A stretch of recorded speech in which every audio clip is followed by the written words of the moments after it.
สวัสดีครับมาต่อกันกับคณิตคิดเร็วนะครับของชั้นป .4 ตอนนี้ขึ้นสู่เล่มที่2แล้วนะครับจะเข้าสู่ลักษณะของการบวกจำนวนที่มีหลักหลายหลักนะครับ2จำนวนขึ้นไปอย่างเงี้ยนะครับตัวแรกเนี่ยจะเป็นไม่มีการทดนะครับลูกมาฝึกมาเรียนมารู้มาต่อกันนะครับ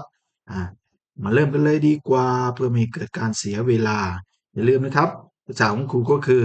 ฝึกคิดฝึกทำอย่ากลัวผิดนะครับ ให้เราฝึกคิดฝึกทำผิดมาแล้วก็แก้ไขแล้วก็ทำใหม่นะครับเริ่มกันที่ข้อที่1ครับอ่ะ3บวก1เป็น4 1บวก3ก็เป็น4ได้44ข้อที่2ครับ6บวก2เป็น8 4บวก3เป็น7 7บวก2เป็น9 4บวก3เป็น7นะครับข้อที่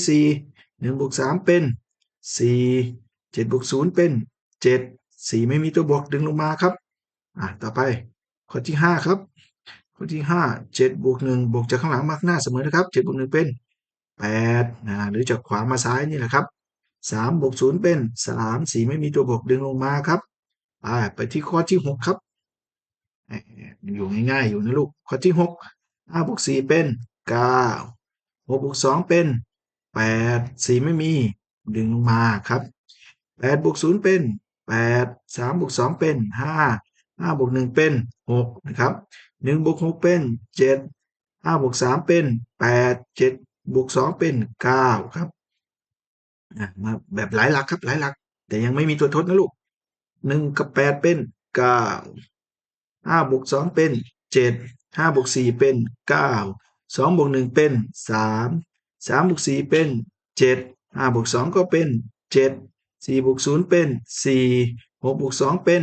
8ครับเสร็จแล้วแผ่นที่1นะครับ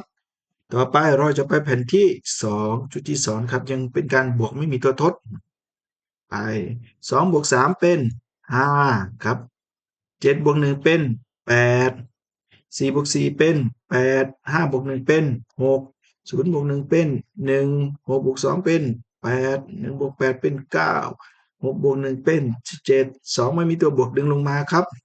ข้อ5ครับอ่า3บวก2เป็น5 6บวก1เป็น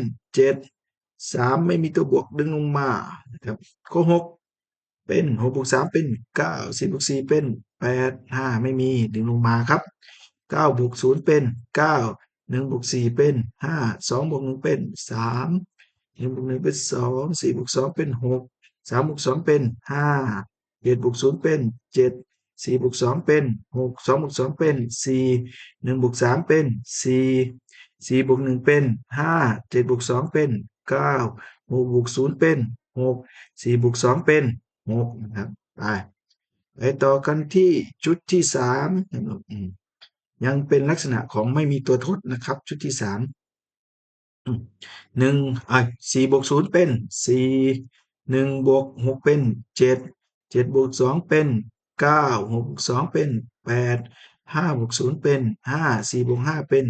9 3บวก5เป็น8 7บวก2เป็น9 2ไม่มีตัวบวกดึงลงมาครับข้อที่6 4บวก4เป็น8 2บวก1เป็น3 6ไม่มีตัวบวกดึงลงมา8บวก1เป็น9 3บวก3เป็น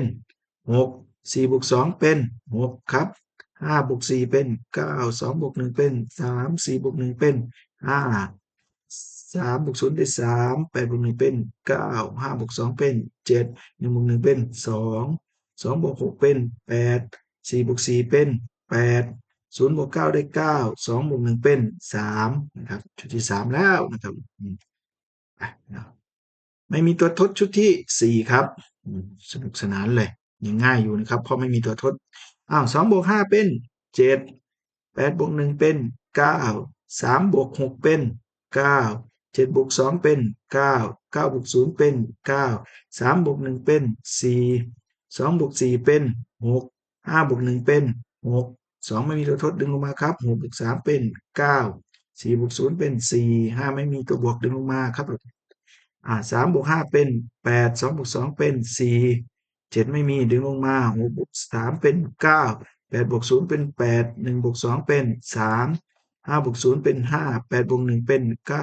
4บวก2เป็น6 4บวก1เป็น5 3บวก2เป็น5 5บวก3เป็น8 1บวก1เป็น2 7 บวก 2เป็น9 1 บวก 1เป็น2 1 บวก 0เป็น6เป็น3นะครับ